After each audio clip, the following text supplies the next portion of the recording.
And Rob, we'll start off with the third step prayer, please, sir. It would be my pleasure. Thank you very much, Leo. My name's Rob K., recovered alcoholic. We're going to start with the third step prayer, which is on page 63 of the 4th edition Big Book.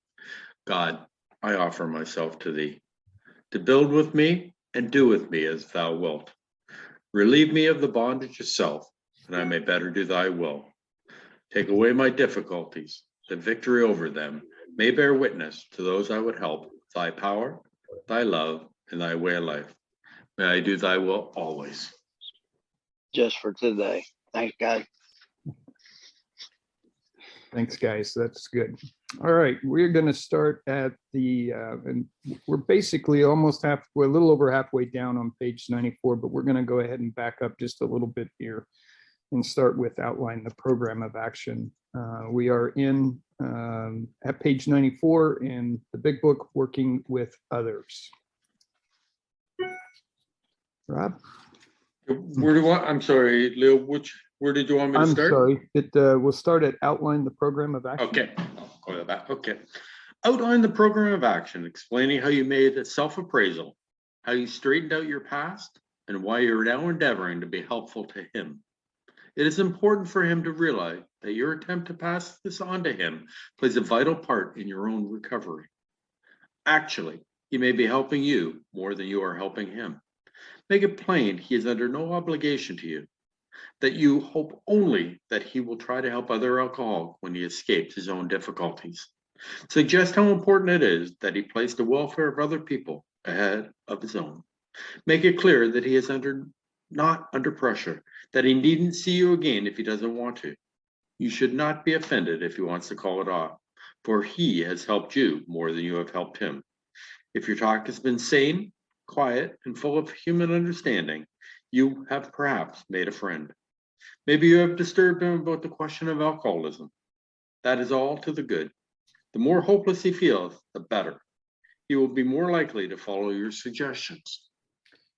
Absolutely. And I think the big message here with this paragraph is been repeated a couple of times. One, it is the reinforcement that we are going to be working with others, which is the premise of this entire chapter. But they just reinforce it really nicely in here with a couple of statements.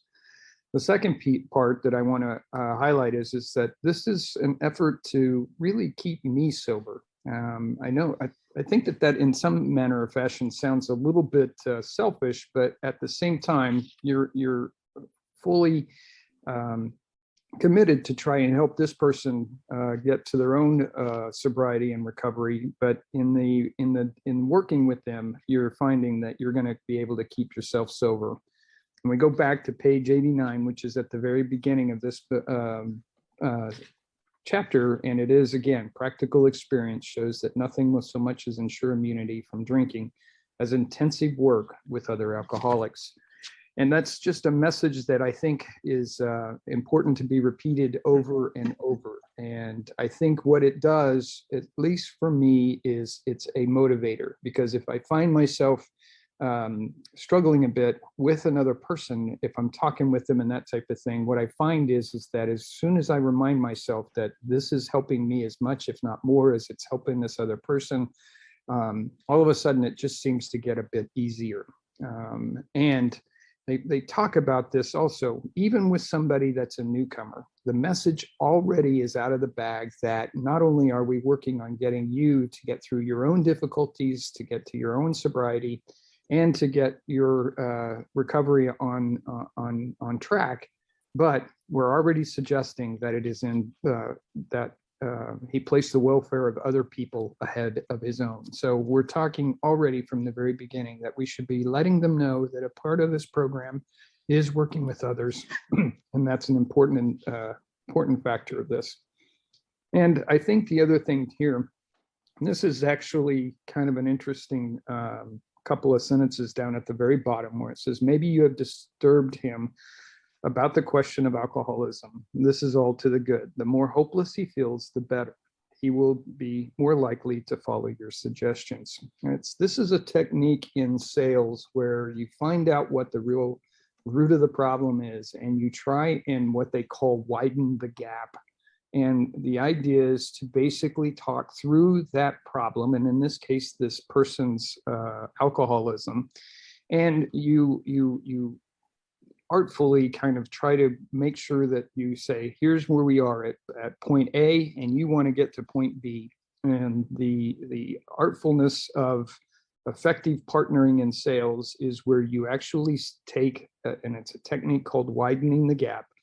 You make it look like it's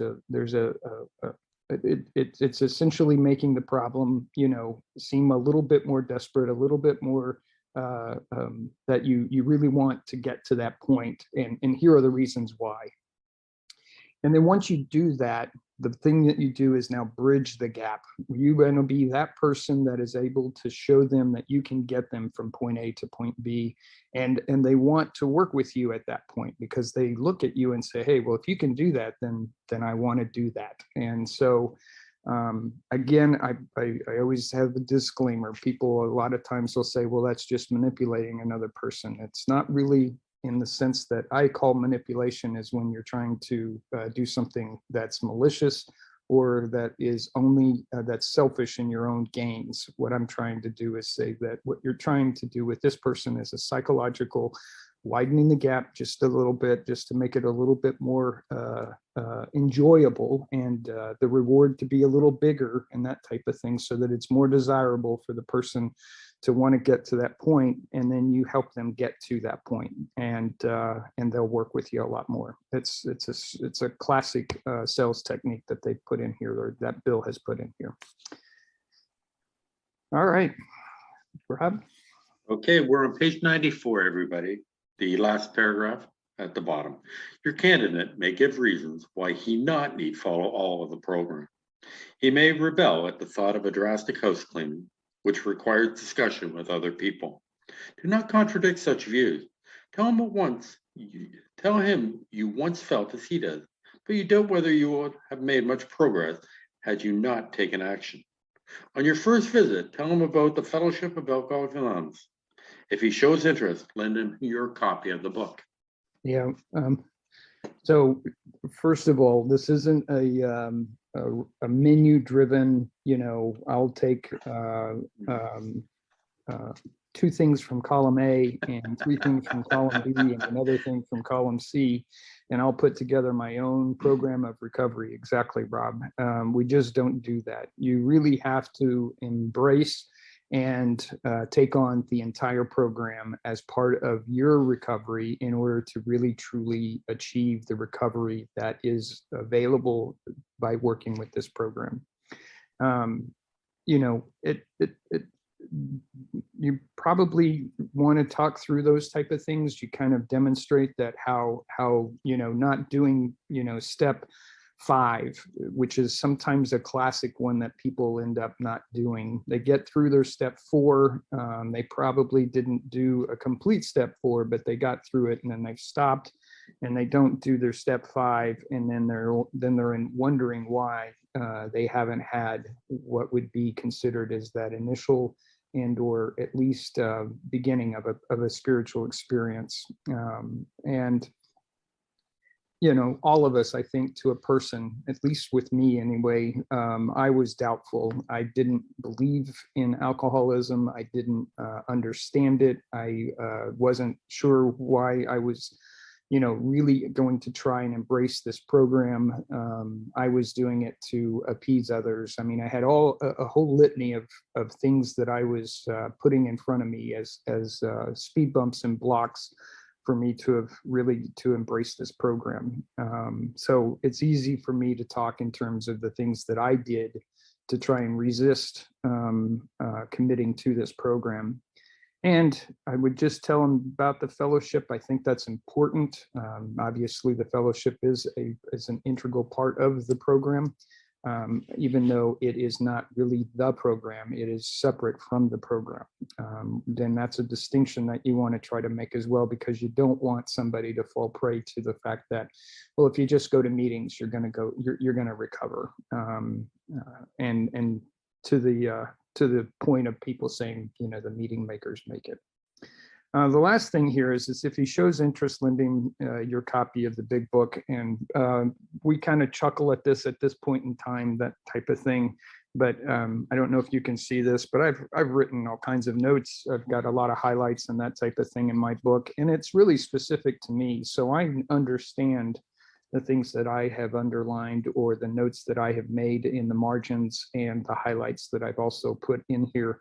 So I think the idea, and it's really up to you, but the encouragement was when I worked with my first sponsor, I went to his house, we sat down in his office, and on the shelf, he had like 4 of these paperback big books. He had highlighters, he had pencils, he had notebooks, and he essentially said, here's your kit, here is your package of things that I want you to have. And he handed me a pencil, a highlighter, a big book, and a notebook. And he said, we're going to work together, doing the things that we need to do. Now, he was less involved in the big book as much as I have come to enjoy myself. And obviously with the big book study that we do, we would have skimmed over most of this that I've just already talked about. But nonetheless, the idea is that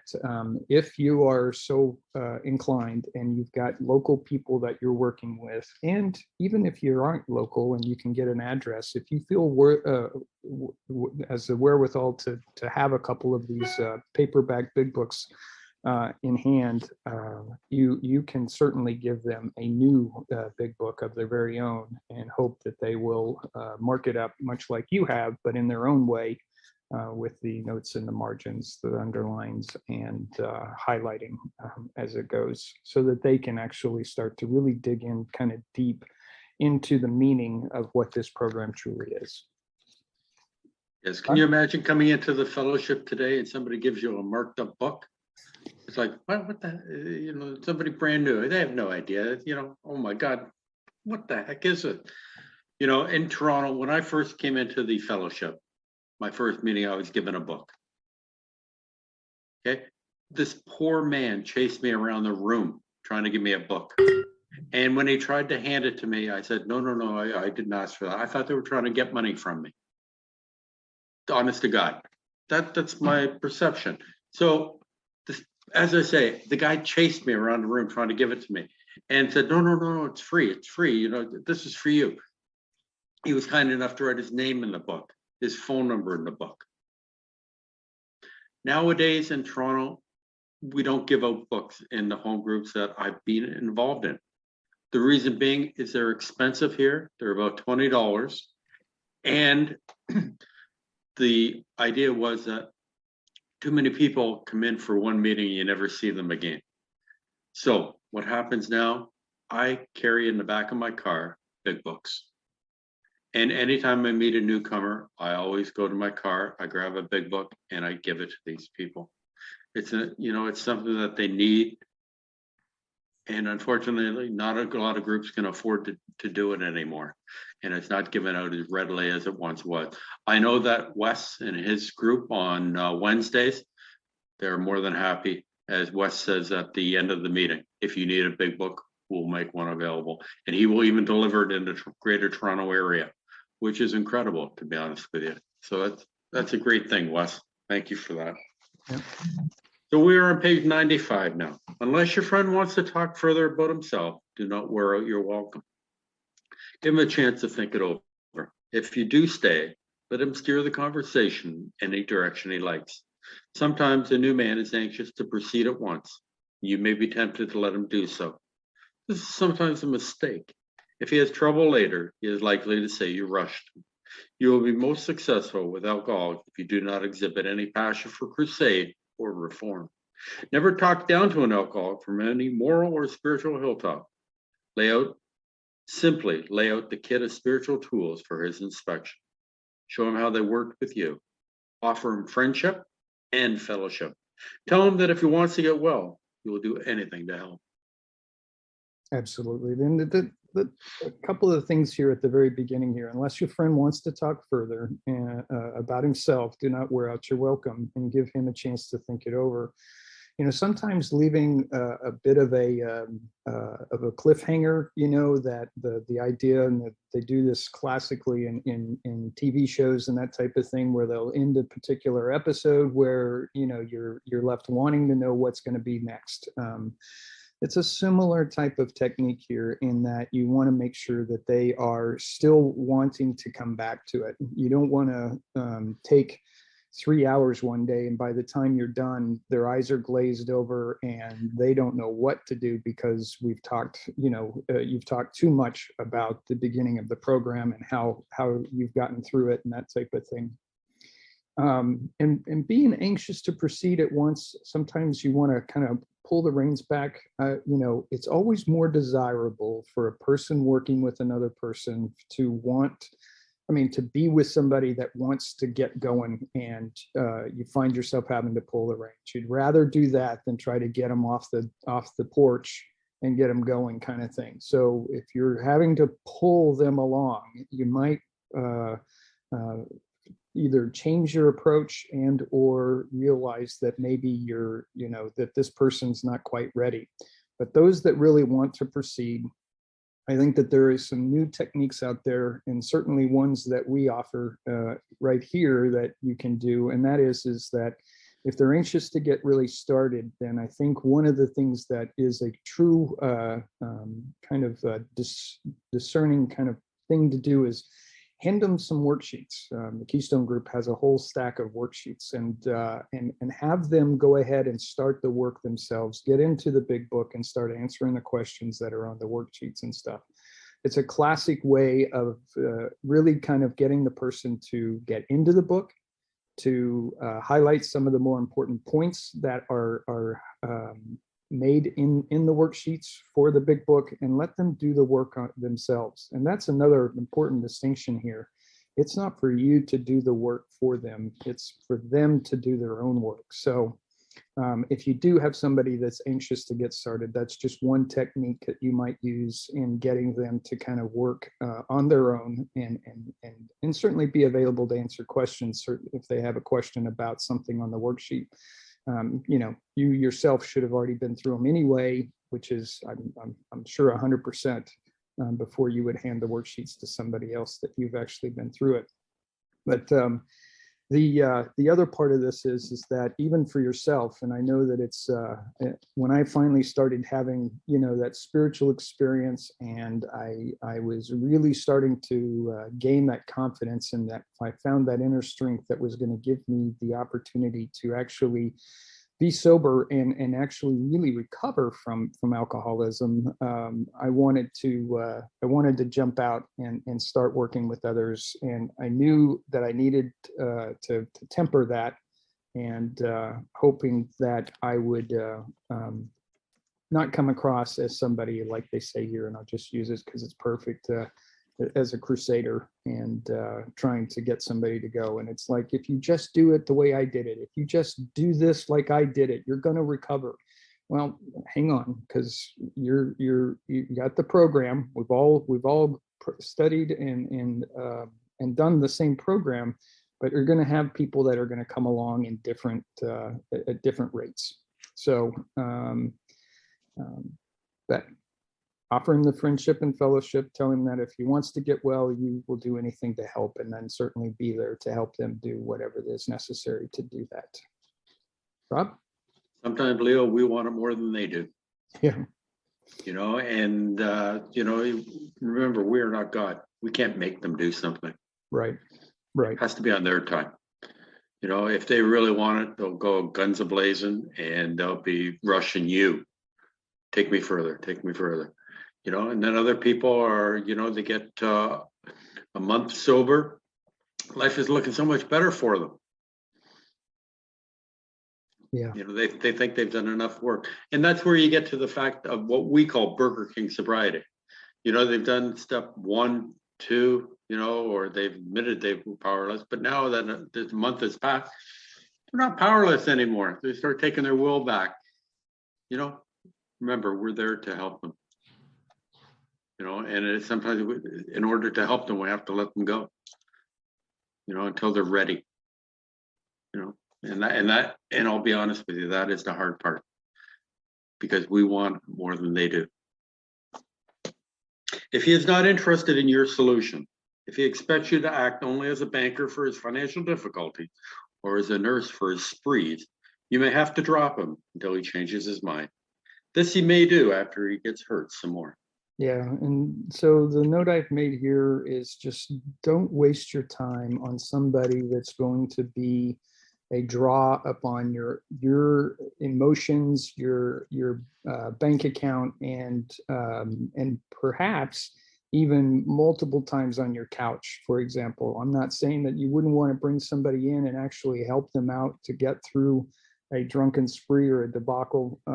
But if it becomes a routine kind of thing, and every Friday night you get a knock at the door kind of thing, it's probably one of those things where you're going to find that this is too much of a drain on yourself.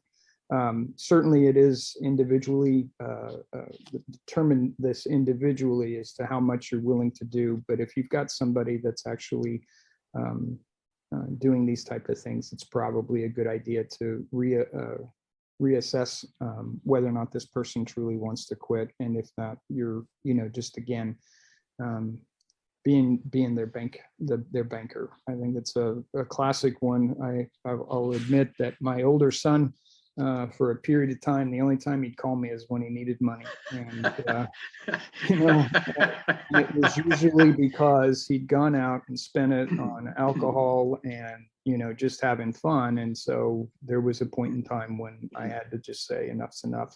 You're a grown man now, and you're on your own with regard to that. And it was a bit of a tough love kind of thing, but I'll tell you that he is at least standing on his own 2 feet, not so much because I did that, but I think he probably wore out his welcome with others as well.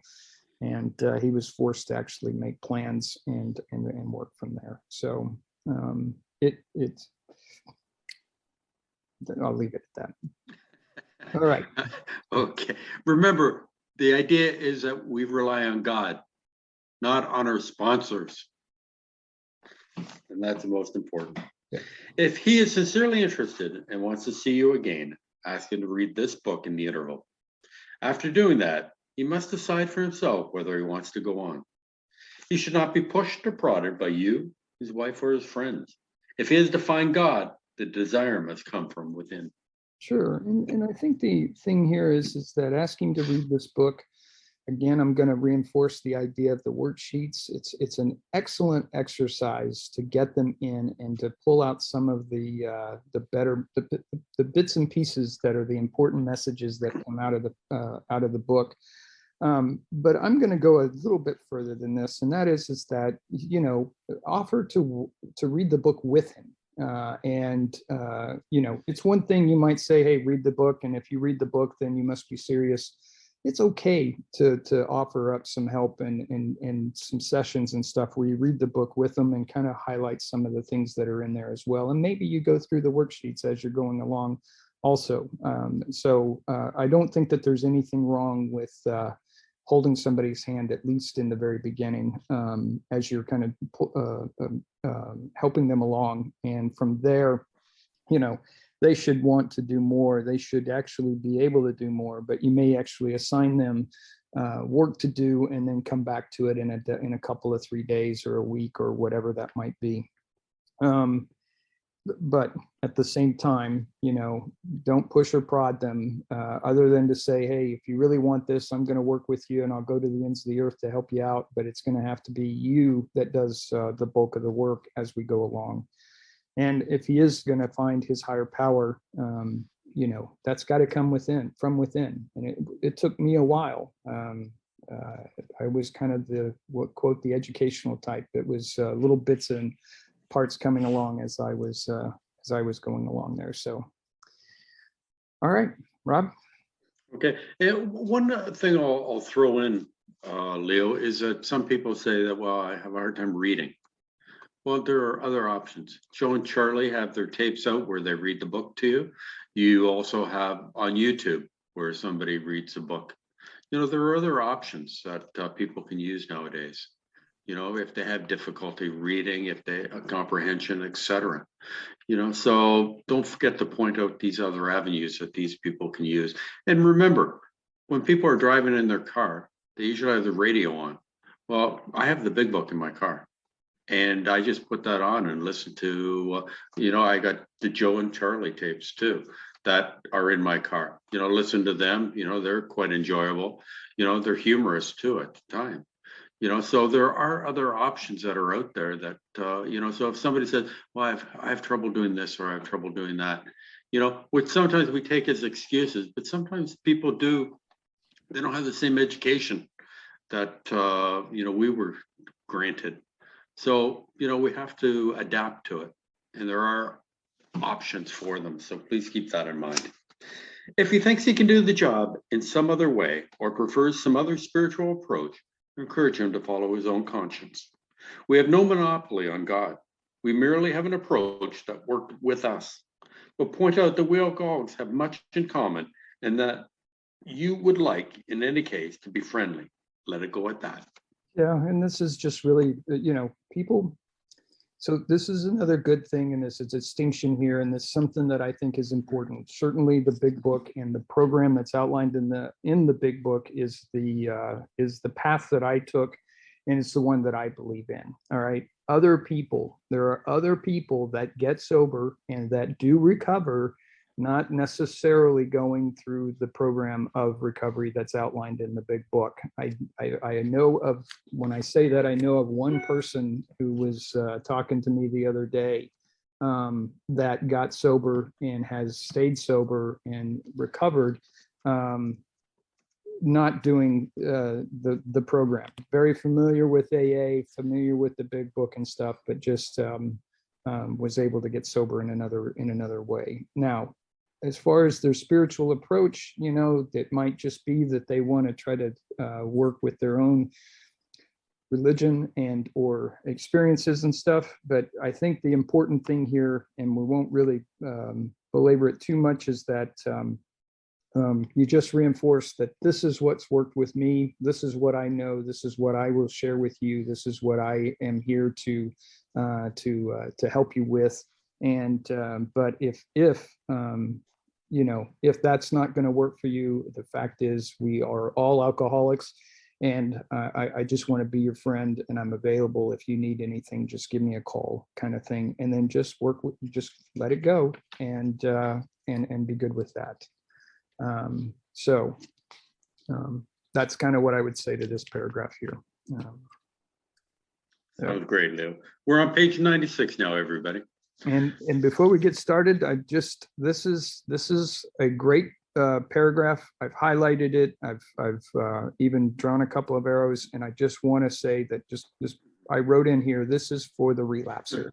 All right. So just think in terms of what this next paragraph is all about, because it's an important one. And this is one of Wes's favorites because he's got a joke. Maybe he'll tell us at the end about his joke. Mm-hmm. Do not be discouraged if your prospect does not respond at once. Search out another alcoholic and try again.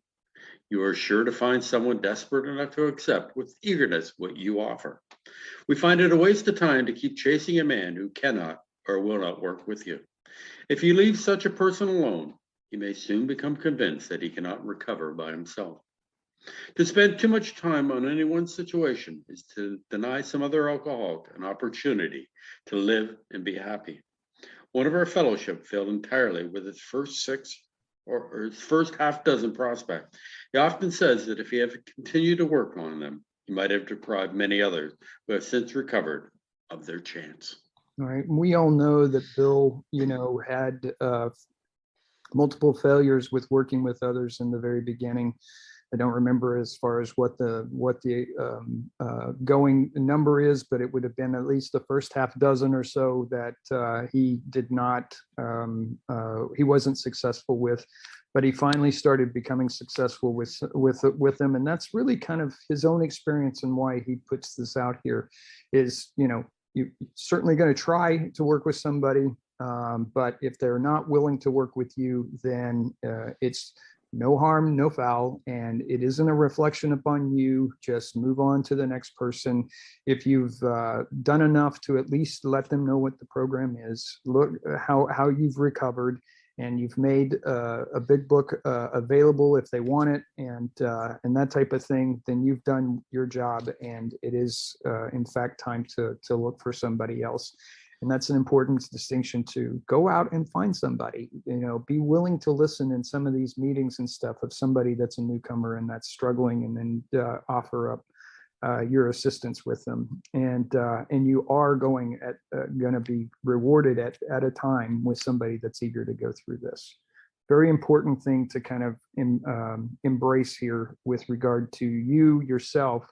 And I would even say to your own recovery, because if you're really dwelling on one person and you're failing to get through to that person because of an array of reasons, it might start to work on your own psyche and make you feel like that you're not doing the job that you're supposed to be doing. And that's just not a very positive thing to start to have develop within yourself. So try your best. If it works, great. If it doesn't, just move on to the next person. So, and you never know, somebody will come back around, and they may call you up one day out of the blue and decide that they've had enough finally, and they want to start relying on you to help them get through this program and find. Remember the sick man prayer. We can't be helpful to everybody, but we can have a kindly and I can't remember the rest of it at this moment. It's missing my tongue. But we can't be helpful to everybody, but we can have a kindly and tolerant view of them. So, we give them our best. And remember that, in Jim's story, 6 times he relapsed and went back to the hospital. And every time they went back to that gentleman and they talked to him. Just because he went out and had a relapse doesn't mean that he doesn't want to quit drinking. They worked with Jim each time, trying to help him, bring him slowly along, keep helping him. Okay. So please keep that in mind, that just because somebody relapses doesn't mean that they don't want to quit. Okay. It just means that they need more help. We have to be kindly. Patience, tolerance, understanding, and love are the watchwords. Suppose now you are making your second visit to a man. He has read this volume and says he is prepared to go through with the 12 steps of the program of recovery. Having had the experience yourself, you can give him much practical advice. Let him know you are available if he wishes to make a decision and tell his story. But do not insist upon it if he prefers to consult someone else. Sure. And so you see what's happening in this working with others. We've talked about a number of scenarios up to this point of how to work with somebody given their situation. We've also made the transition through whether or not to work with somebody, and whether or not if they're interested or not interested. If they are, you're going to be working with them. If they're not interested, then to move on. And now we are at that point that you've got somebody that's interested, somebody that's eager, as far as that goes. And we'll kind of start to look at that from this point on. And, having had the experience yourself, and that is your own experience of going through the 12 steps, you can give him a lot of practical advice. And this is an important distinction here that I think is that we should kind of embrace. And that is, even if you're not the best polished speaker out there, if you're not the most knowledgeable of the big book, and certainly, Rob and I are not the most knowledgeable as it happens to be with the big book and everything. But, the idea is that you've got more knowledge at that point in time than this person, and you can at least help them find the knowledge in the book itself. And that's another thing, is that you don't necessarily have to be there with all the answers. You can just say, hey, that's a great question. Let's see what the book says, and start looking in the book and find the answer, and let the book answer for you. But all you've been is that catalyst to help them find the answer. And that's just as important as if you were to answer it yourself. And in fact, it's probably better if you do it that way, because it's persuading them through involvement. Remember some of my little things there. And at the same time, what you're also finding is that that it's not your answer, it's the book's answer. And that way you stick to what the book is saying as opposed to taking a chance on an interpretation for yourself. So very good stepping off point here for working with another person. Rob? He may be broke and homeless. If he is, you might try to help him about getting a job or give him a little financial assistance. But you should not deprive your family or creditors of money they should have. Perhaps you will want to take the man into your home for a few days, but be sure to use your discretion. Be certain he will be welcomed by your family and that he is not trying to impose upon you for money, connections, or shelter. Permit that and you only harm him. You will be making it possible for him to be insincere. And you may be aiding in his destruction rather than his recovery. And that's certainly the message here is that you can only help a person so much before it becomes either destructive for them and or for yourself. And we've already talked about this to some extent, but this is a little bit more on the physical side of things. You know, the things that you have responsibilities for, you should maintain those responsibilities and fulfill them. You can't start shirking your own responsibilities on behalf of somebody else. It's really, you know, was written at a different time. It certainly isn't out of the realm of possibility for you to be able to potentially help somebody find a job. Maybe it's just reviewing a resume. You know, that in and of itself is something that I could see happening. But by and large, and I'll certainly admit, I haven't come across this yet. Nobody has been really knocking at my door and or asking for money other than my older son back in the day. And that never ends, Leo. What's that? That never ends. Yeah. So I've got, you know, and I at this point have not come across anybody that's necessarily homeless and trying to find the roof to put over their heads or anything like that. But there are extremes out there, and it's not out of the realm of possibilities, even though it seems a bit on the fringe at this point. But I think the important message here is you've got to maintain your own sanity. You have to maintain your own responsibilities, and you have to also maintain your own sobriety and recovery as well. So it's an important distinction here to make sure that you take care of yourself as much as you do that you're taking care of others. Yeah, and when this book was written and published in 1939, times have changed. You know, we don't. You know, most of us are living in big cities where they have homeless shelters, etc., detox centers. Where, you know, because before this book was published, Bill was bringing people into his own home. You know, one gentleman committed suicide in his home. You know, and they would detox people in their home. We don't do these things anymore. It's dangerous, and you know, we have other places we can take them now. Detox centers, treatment centers, etc. So keep that in mind. Never avoid these responsibilities, but be sure you are doing the right thing if you assume them. Helping others is a foundation stone of your recovery. A kindly act once in a while isn't enough. You have to act the Good Samaritan every day if need be.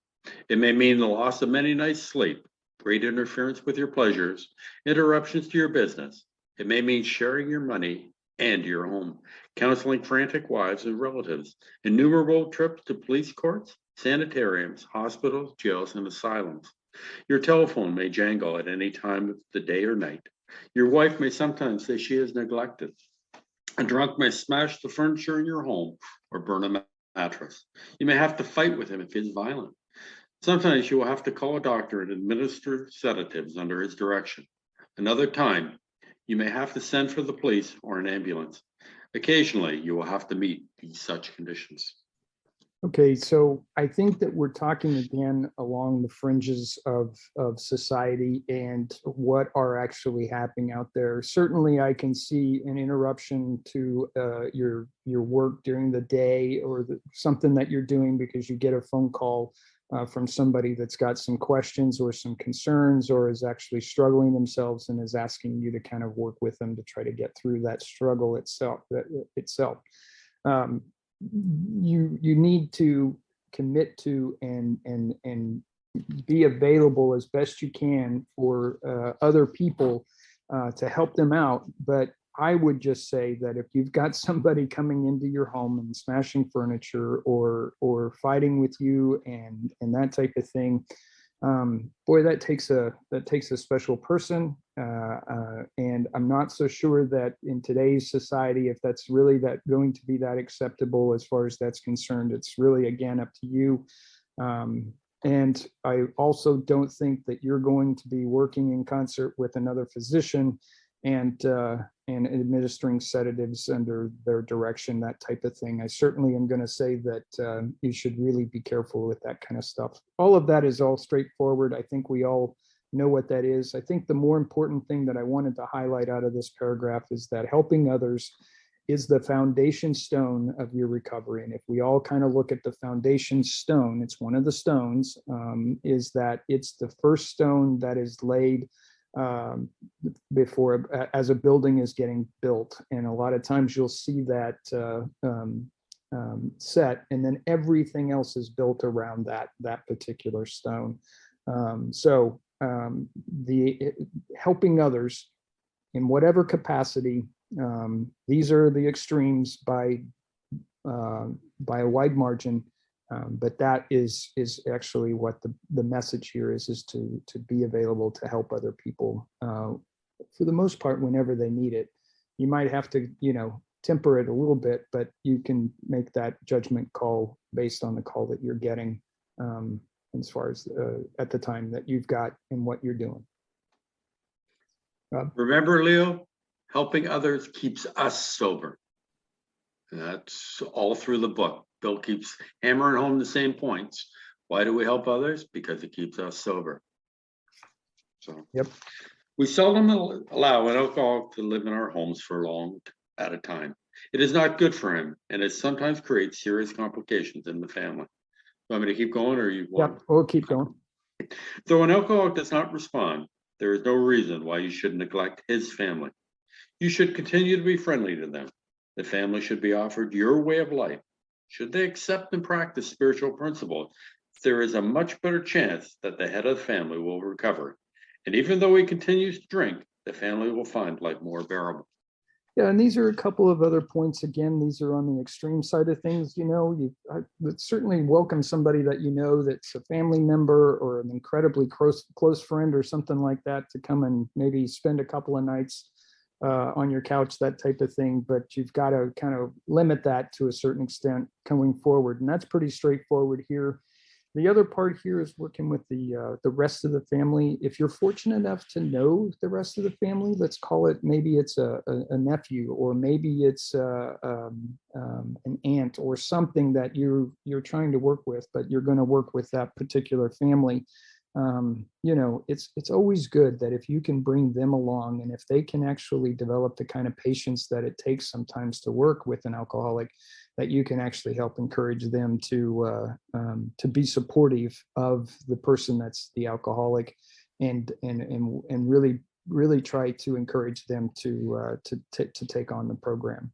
So I think that also is something that you can do, and this is certainly, especially if it's your own family, you're going to find that this is something that I think you can offer, and I would call that an enriching kind of portion of this program. It's the extras that just help reinforce somebody's recovery.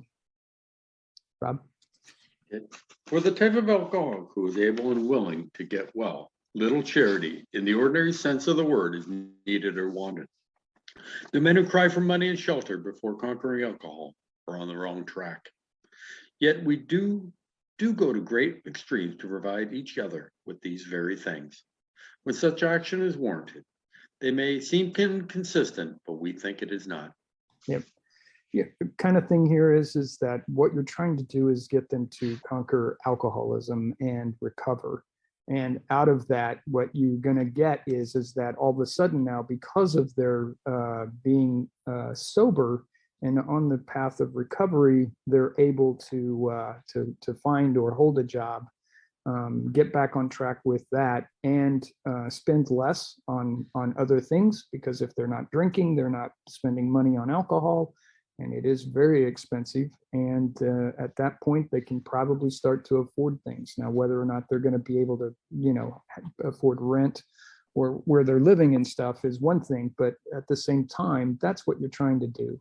Get them to stop spending money on alcohol, getting them to be sober so that they can actually function productively is really the goal here, not the other way around. You can't get, if only I could just get a job, I can get sober. If only I could have roof over my head, I can get sober.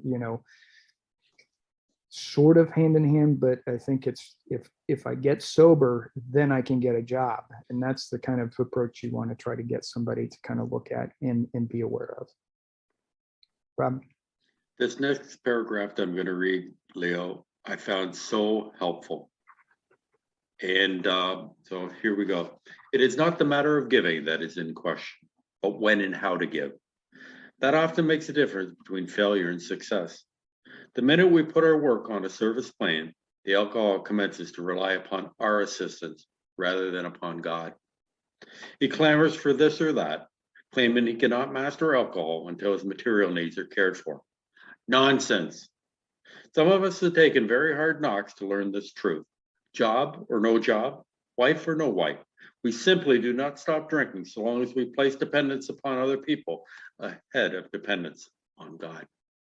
Yeah, great message, Rob. And I think you're absolutely right. There's not really a lot to say to this because it's very well written and very well put. Bottom line is that you cannot be this person's higher power.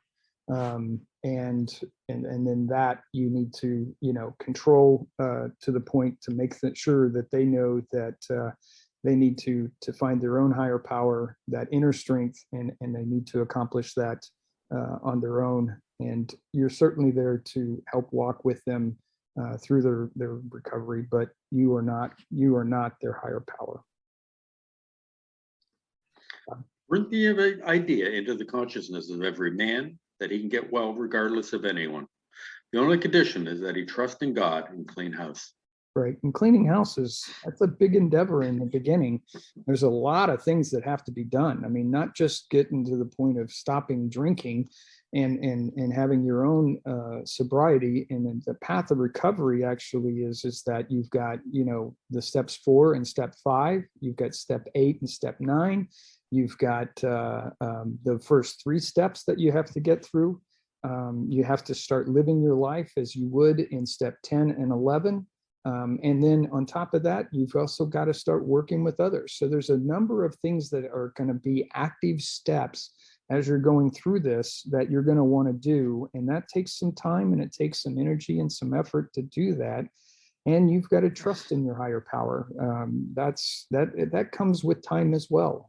It doesn't, I think some people get it immediately and bless them for doing that. But again, it's going to take some time.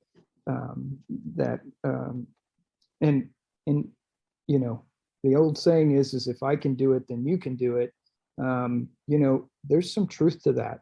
All of us have got our own struggles. We all kind of looked at this at the very beginning and said, how the heck am I going to get a week's sobriety? How am I going to get 1 month? Holy cow, a year seems like a lifetime away. And how did that person with 32 years of recovery make it that far?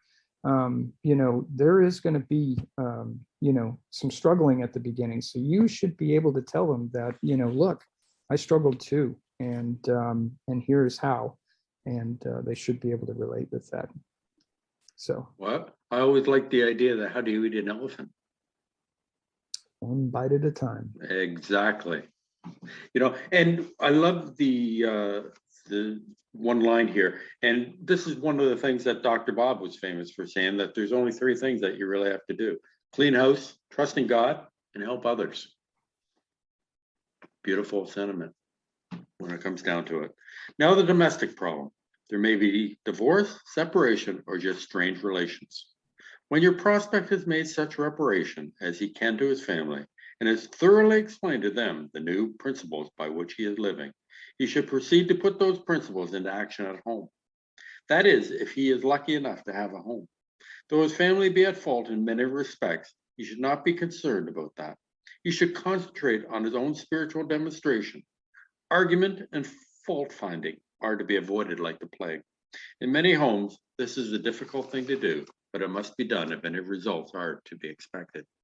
If persisted in for a few months, the effect on a man's family is sure to be great. The most incompatible people discover they have a basis upon which they can meet. Little by little, the family may see their own defects and admit them. These can then be discussed in an atmosphere of helpfulness and friendliness. So at a minimum, I'm going to go out on a limb here and say that most of us have experienced strained relations. Some of us have gone through separation, and some of us have even gone through divorce. And we can go back in time and look at the factors that contributed to that. And in most cases, for at least alcoholics, you can say that your alcoholism probably played a role in that. So I certainly have experienced my own strained relations. And the other thing here is that you've got to explain to your family what you're doing. You've got to tell them how you're doing it and why you're doing it.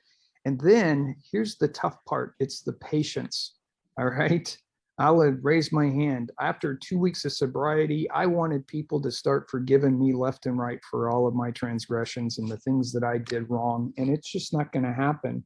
And if you read into this paragraph and really read it, it says, if persisted in for a few months, the effect of a man's family is sure to be great. It's going to take some time. And that's one of the hardest lessons that any recovering alcoholic can learn. And that is the recovery might be somewhat swift for this person. You may be on the right track and everything's going very good.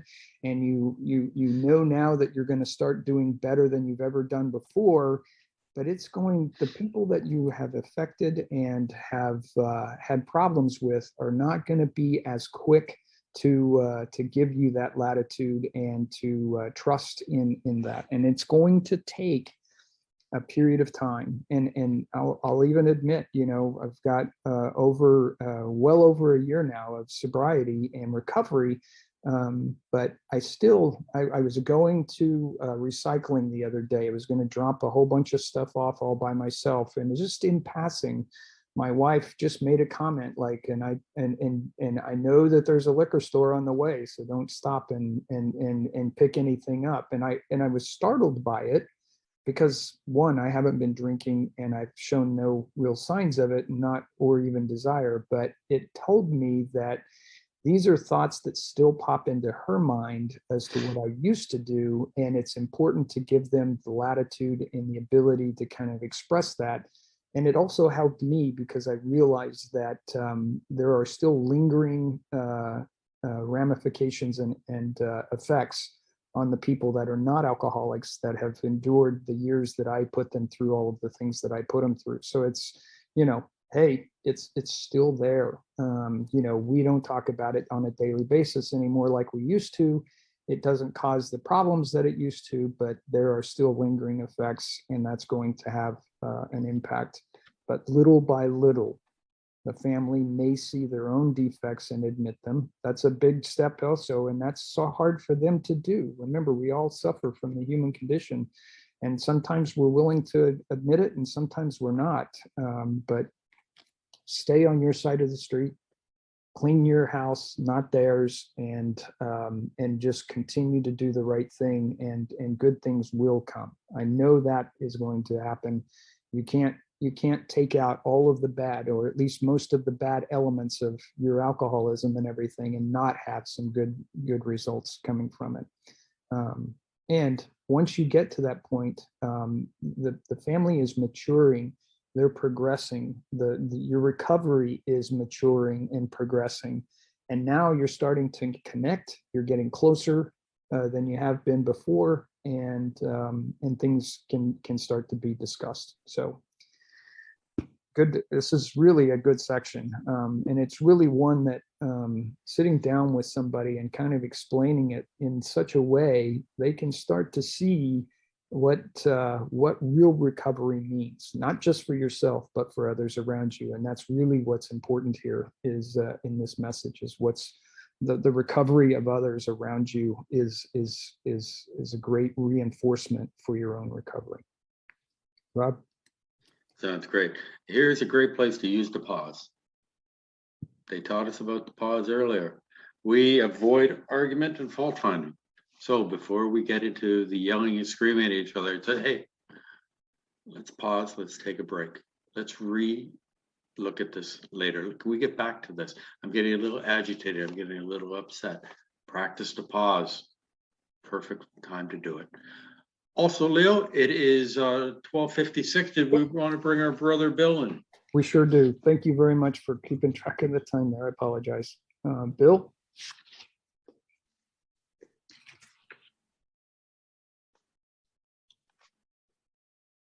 Hi, this is Bill, alcoholic from New Jersey. Thanks Hey, a lot, Bill. Leo and Rob.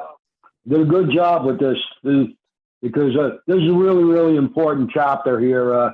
It's telling us what we need to do so that we can stay sober.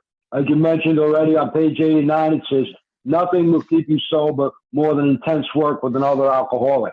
So in other words, we're not doing this to try to get somebody else sober. We're doing this because we're mandated by this program to do this in order for us to stay sober. And what Bill's doing, he's giving us a bunch of different suggestions or directions on how to deal with somebody when they're brand new and you're dealing with them. On page 95, it said sometimes you may be tempted to go through the whole program at once, and it says this is sometimes a mistake. In other words, when you first meet somebody, you don't try to ram the whole program down their throat. It's not going to work, even if they want to go through it. Okay, I just got sober yesterday. This is the first time I'm dealing with AA. Give me all the 12 steps. That's just going to confuse somebody. Just tell them that you want to give them a friendship and fellowship and explain to them how we work and what we do. And that's all, and leave it at that. In other words, we can't do the whole program in one day with somebody. It's just not going to work. And on the bottom of that page, it says if he thinks he can do it in another way, encourage him to follow his own conscience. Again, we're not trying to ram this down anybody's throat. If somebody doesn't want to do this program, they have a different way, it's something else they want to try, by all means, then go right ahead. If it works, great, wonderful. I hope it does. If it doesn't work, we're still here. Here's my number. Here's the meeting that I'm at every day or whatever. Come back and we'll be more than willing to help you. So in other words, we can't force sobriety on somebody. You know, it's unfortunate, but you just can't. Even though we know what's probably the best thing to do and they don't know it at the time, we cannot force it on them. And on page 96, it talks about if he's prepared to go through with the 12 steps of the program. And it says, having had the experience yourself, you can give him much practical advice. What experience? The experience of going through the steps and having a spiritual experience or a spiritual awakening. Once you've been through this process and you've had a spiritual awakening or a spiritual experience, you are qualified to give the person practical advice on how to go through the steps. There's no time limit on it.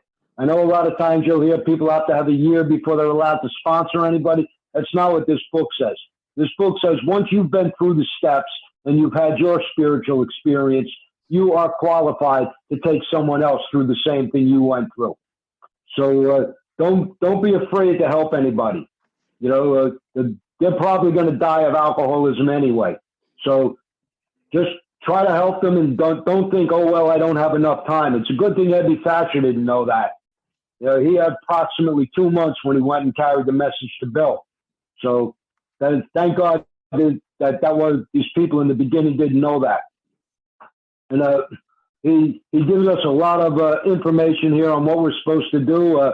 He tells us on the next page, on page 97, helping others is the foundation stone of your recovery. In other words, it's not the foundation stone of their recovery, it's the foundation stone of my recovery. That's part of my recovery, is to help other people. If I don't help other alcoholics to get this, then I'm not doing what this program says I'm supposed to do to stay recovered. And again, Bill's got so much information in here on how to deal with the newcomer, and what he's doing is giving us instructions or directions or suggestions on what to do. And a lot of this is outdated today, like, because they used to bring people home and they would fight with them and smash the furniture and all this other kind of stuff. That stuff doesn't really go on today. That could still happen, but for the most part, when you first run into somebody, you'll meet them in a meeting and they either just came out of a rehab or a detox, so they've got some time of being away from alcohol. These people that they used to bring home, they were still half drunk and they were carrying on and fighting with them. This kind of thing usually doesn't go on today. And it's a different world today than it was back then. But whatever you got to do, the whole point of this is try to carry the message to another alcoholic. That's what step 12 tells us. And that's what we're supposed to do, because that's what's going to keep us sober more than anything else. And you don't have to go out in the trenches and drag people out of bars or off park benches. You can do it in a meeting. When it comes around your turn to share, try to carry the message. In other words, don't brag about yourself, how much you drank and how many bounces you beat up. Tell people how you got sober, what you went through, how it worked for you. And that will be helping somebody, and you won't even know it. Somebody on the other side of the room could key into that, and that could keep them coming back. That's all I got. Thanks a lot for letting me share. Bill, thank you so much. Thanks, Bill. All right, Rob, let's close things out with the serenity prayer, and then we'll just open it up for some discussion. Sounds perfect. Thank you, Leo. God, grant me the serenity to accept the things I cannot change, courage to change the things I can, and wisdom to know the difference.